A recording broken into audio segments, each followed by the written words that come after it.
Le congé maternité en Suisse, ce qu'il faut savoir. Attendre un enfant est une aventure extraordinaire, mais qu'en est-il du congé maternité en Suisse? Beaucoup de questions se posent. Combien de semaines sont couvertes? Quel est le montant de l'indemnisation? Quelles sont les démarches à suivre? Et surtout, quels sont vos droits en tant que future maman? Bienvenue à toi!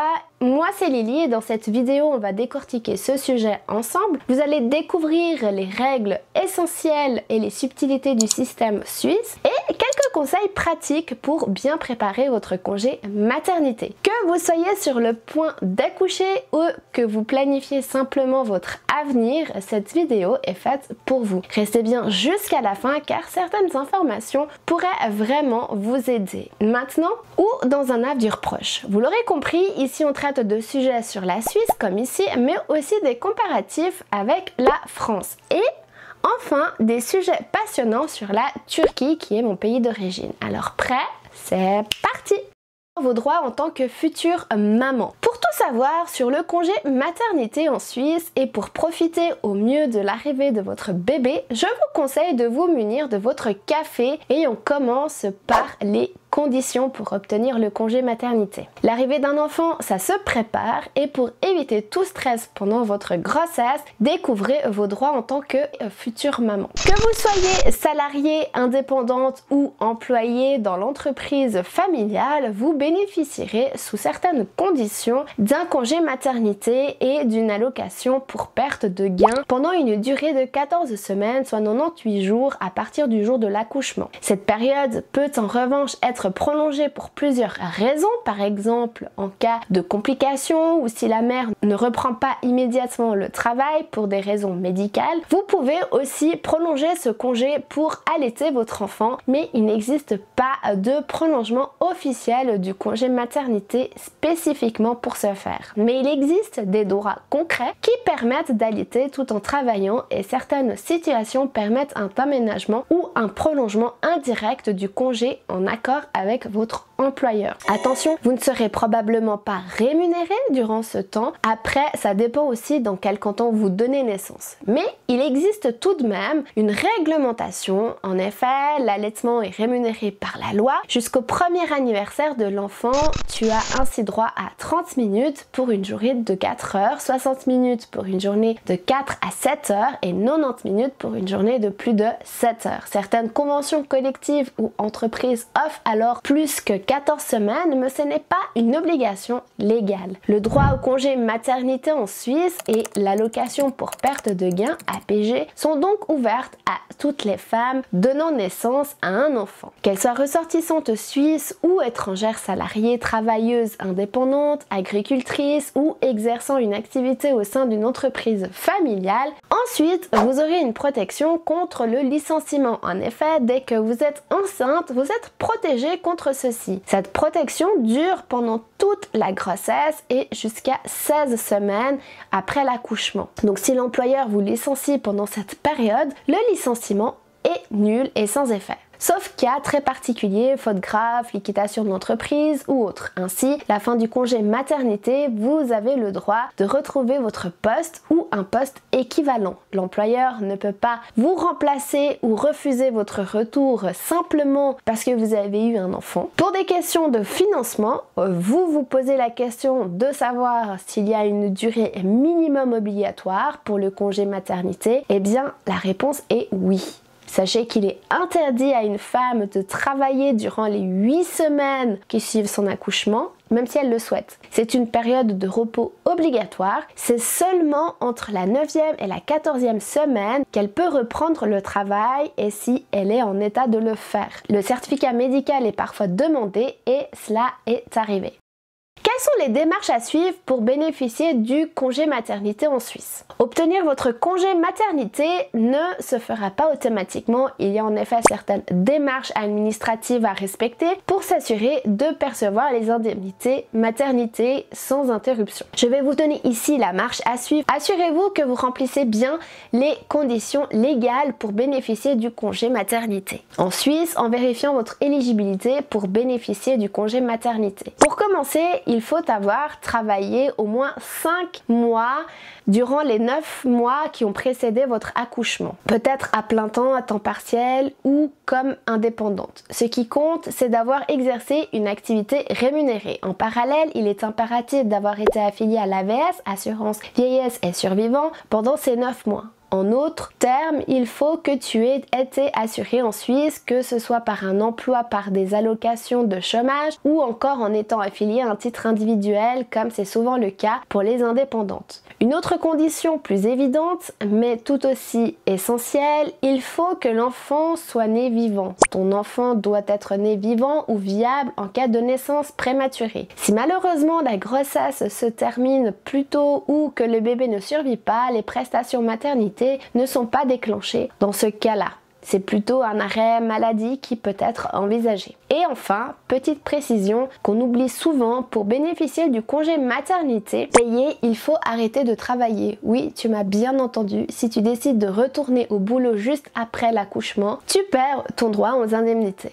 Pas de pause égale pas de congé payé. Si tout ça est réuni, alors tu peux profiter de tes 14 semaines de congé maternité en toute sérénité. Et crois-moi, tu les as bien méritées. Bon, maintenant que tu sais qui peut bénéficier du congé maternité et dans quelles conditions, alors remplis-tu les conditions parfaites. Mais comment faire pour toucher ton congé maternité?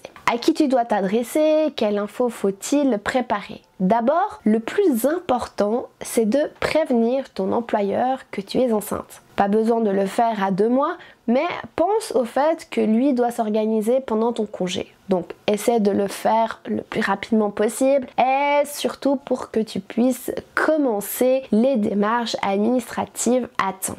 Informez donc votre employeur par écrit en joignant un certificat médical indiquant la date présumée de l'accouchement. Ensuite, vient le moment de contacter ta caisse de compensation AVS, c'est elle qui va te verser les indemnités. En général, c'est ton employeur qui fait la demande pour toi, sauf si tu es indépendante ou au chômage. Là, c'est à toi de le faire, la demande directement auprès de ta caisse AVS. Tu devras alors fournir quelques documents essentiels. Donc le formulaire de demande disponible sur le site de votre caisse AVS, une copie de l'acte de naissance de l'enfant, une attestation de l'employeur si vous êtes salarié ou preuve d'activité si vous êtes indépendant, attestation de l'assurance chômage si au chômage. Une fois le dossier complet, la caisse de compensation calcule ton droit. Le montant est de 80% de ton revenu moyen calculé sur les 12 derniers mois avec un plafond de 220 francs par jour versé pendant 14 semaines. Et voilà, une fois tout ça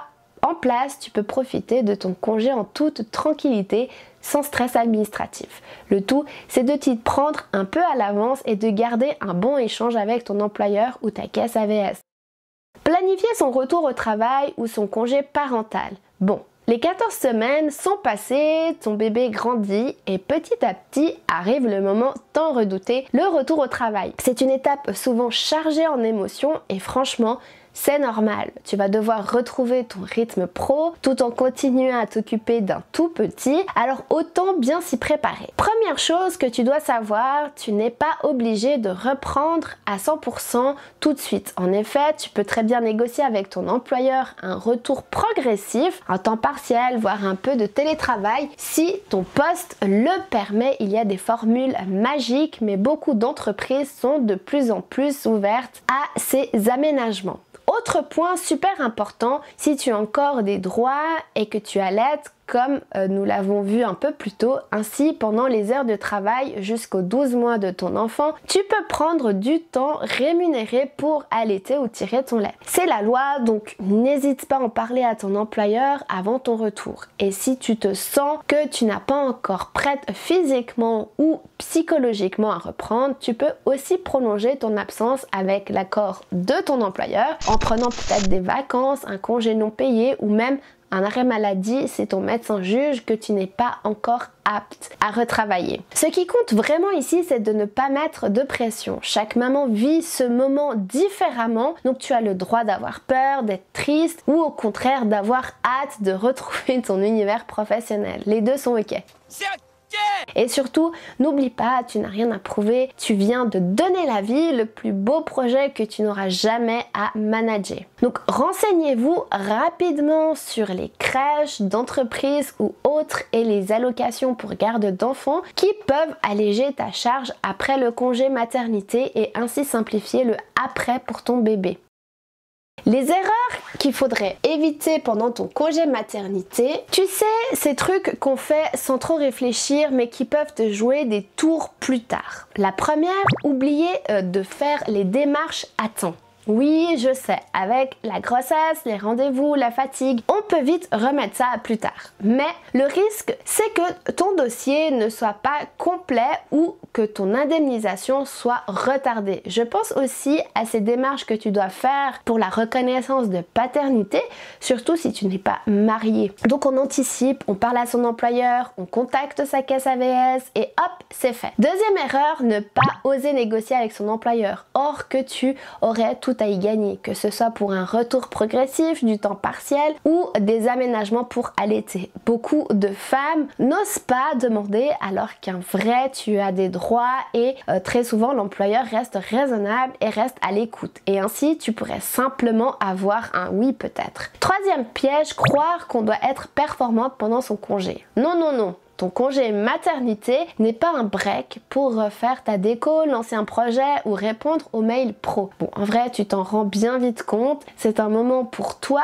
pour ton bébé, pour vous retrouver. Donc repose-toi, dors dès que tu peux et surtout zéro culpabilité si tu n'as rien d'autre. Et enfin, la dernière erreur est de ne pas se renseigner sur ses droits parce que plus tu es informé, plus tu es sereine. Et c'est exactement ce qu'on a fait ensemble dans cette vidéo. Voilà, on a fait le tour ensemble de ce qu'il faut savoir sur le congé maternité en Suisse, des droits aux démarches en passant par les pièges à éviter, mais chaque situation est unique, chaque parcours de maternité est différent et justement, toi, comment as-tu vécu ton congé maternité? Est-ce que tu l'as trouvé suffisant? Bien accompagné ou au contraire trop court ou mal encadré? Dites-nous en commentaire. Ton expérience peut vraiment aider d'autres mamans à mieux se préparer et si cette vidéo t'a été utile, pense à liker, t'abonner et la partager autour de toi. Je te dis à très vite pour une prochaine vidéo. Prends soin de toi et à très vite. Des bisous. Ciao ciao.